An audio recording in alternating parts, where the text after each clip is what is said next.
Simon Cowell held up his hand. The show stopped. A 16-year-old boy stood at the microphone and had just said something that made the whole room go quiet before he'd sung a single note. He'd said his father died waiting for exactly this.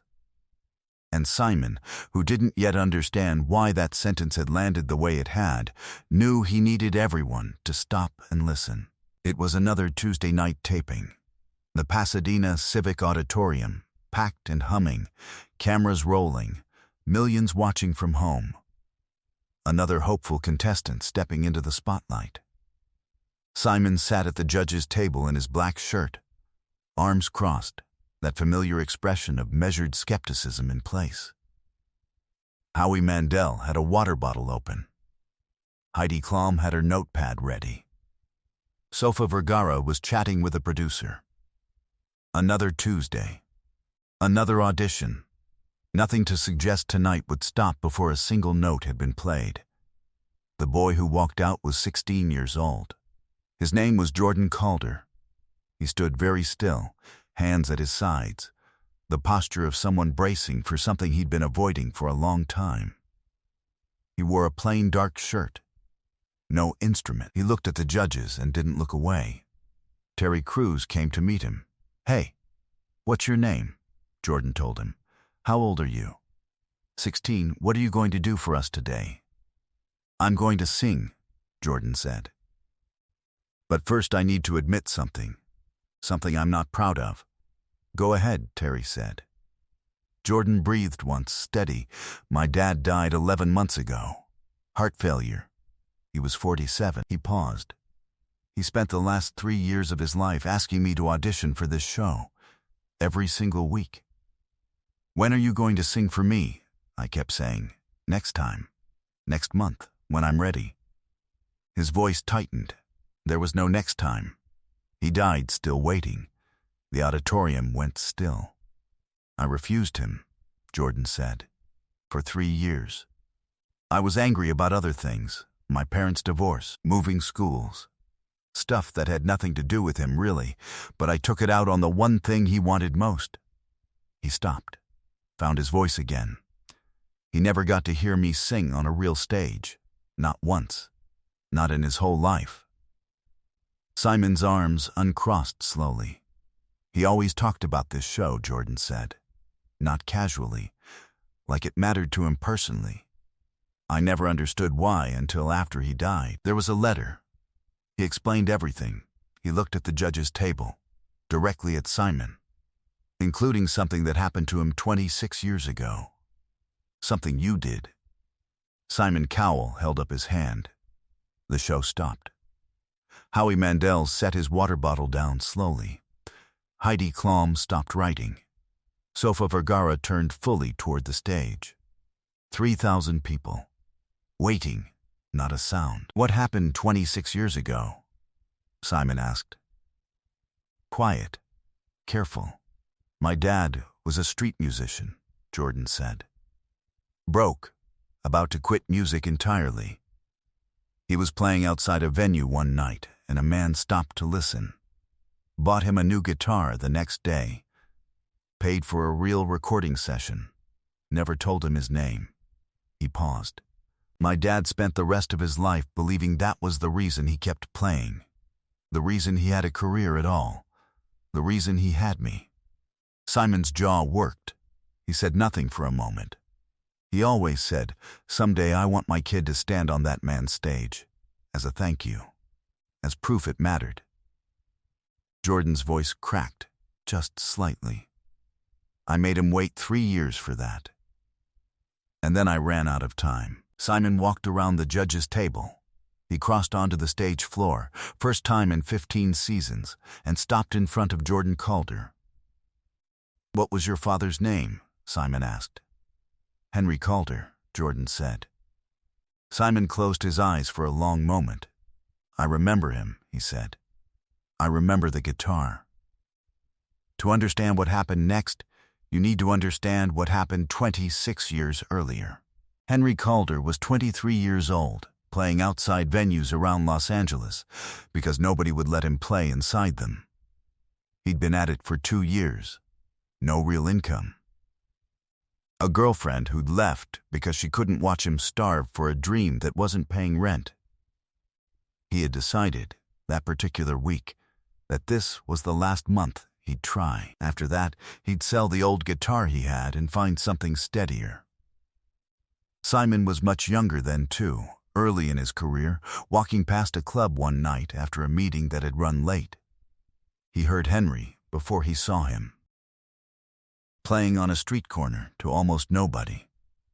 A couple of coins in an open case. A voice that had something real in it underneath the exhaustion. Simon stopped. He listened for 10 minutes without saying anything. When Henry finished, Simon dropped a folded bill into the case and asked one question. "How long have you been doing this?" he asked, with what seemed like real curiosity. "Long enough to know it's not working," Henry said. Simon didn't say much else. He took down the name of the guitar shop 2 blocks over. The next morning, an instrument was waiting there, better than anything Henry had ever owned, with his name on it, paid for in full, no note attached. The shop owner told him only that a customer had arranged it. A week later, a studio called Henry directly. 3 hours of professional recording time already paid for. Same anonymous arrangement. Henry never learned who was behind either gift. He had his suspicions. The timing lined up too perfectly with the night a stranger had stopped to listen. But he never confirmed it. And the not knowing became part of the story he told for the rest of his life. He didn't quit that month. He kept playing. He built a modest career out of session work and local gigs. Nothing huge, but enough. Enough to believe in it. Enough to meet someone, eventually, and build a family. Jordan was born 6 years later. Henry told him the guitar story from the time he could understand it, embellishing nothing, because the truth was already remarkable enough. A stranger heard him on a street corner with nothing left to lose, and decided, for no reason Henry could ever explain, that his voice deserved another chance. Henry never stopped believing it was Simon. He never had proof. He never needed it for himself. The belief alone had carried him through 20 years. But he wanted, badly, for his son to close the loop he himself never could. He wanted Jordan to stand on that stage someday, to sing with everything he had, to let the debt come full circle in front of the very person who might have started it. He started asking when Jordan was 13, gently at first. Then more often, as Jordan's voice developed into something undeniable. Something Henry recognized immediately. He'd heard a version of it from himself, decades earlier, on a street corner nobody was supposed to be listening to. Jordan resisted. The divorce had reshaped the family that year. Jordan moved between 2 houses, 2 schools, 2 versions of normal that didn't match. He was angry, not really at his father specifically. But his father was the one standing closest when the anger needed somewhere to go.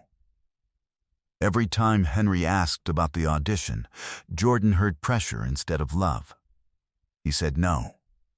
Then he said not yet. Then he stopped answering at all. Henry's heart had been weakening for 2 years before he died, a condition he managed quietly, never making it the center of anything, never using it to pressure Jordan into changing his answer.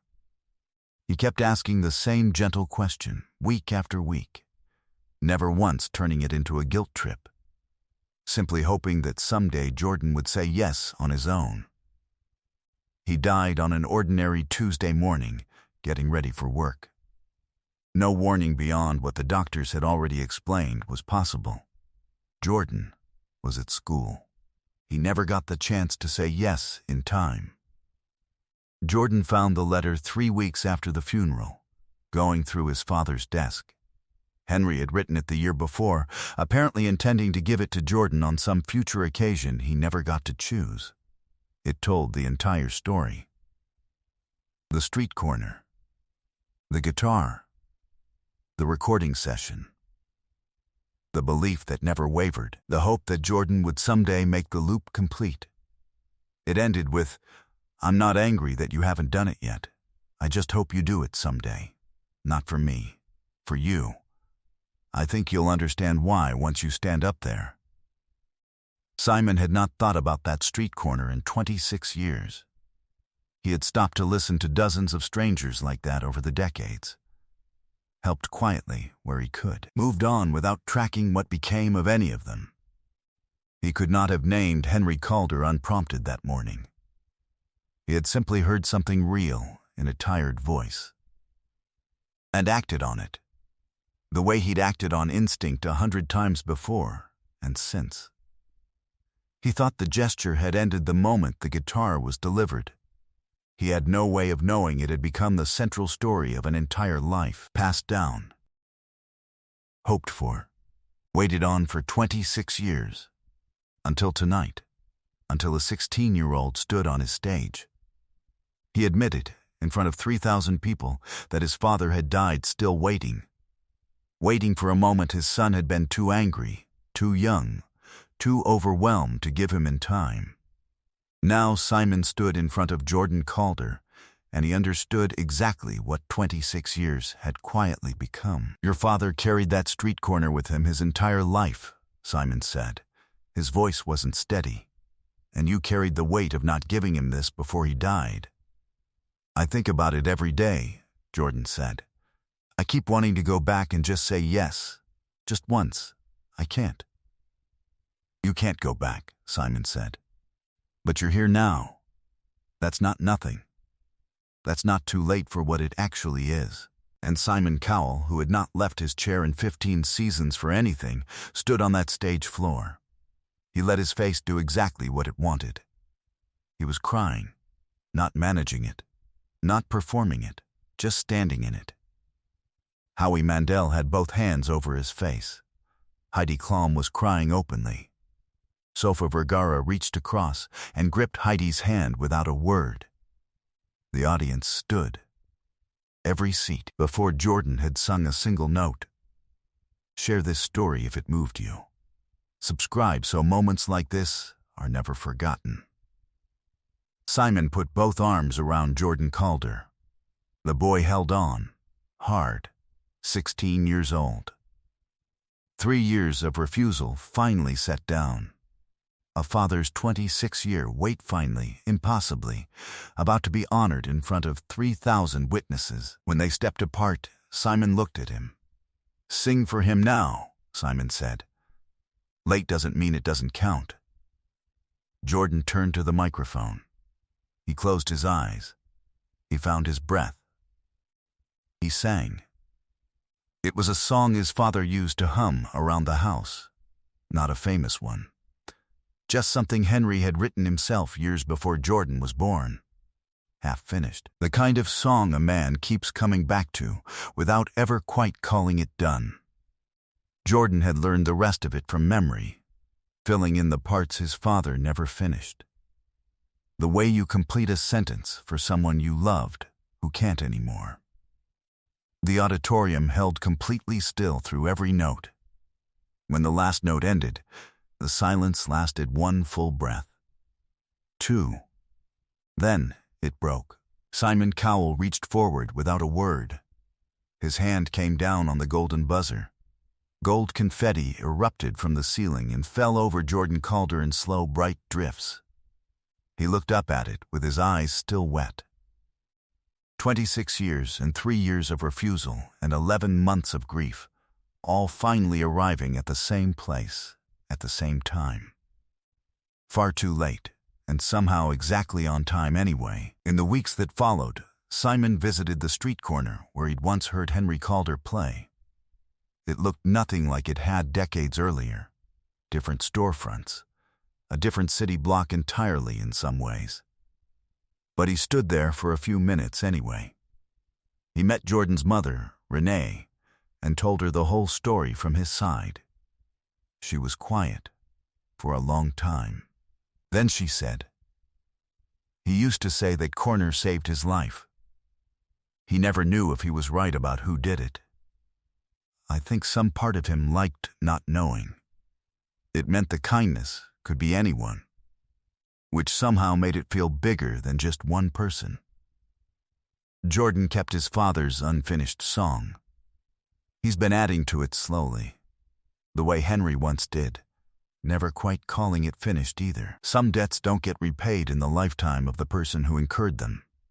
They get passed forward instead, to a son who wasn't ready yet, who needed time he didn't know he was running out of, who finally, eventually, stood up and finished what his father had spent a lifetime waiting to see.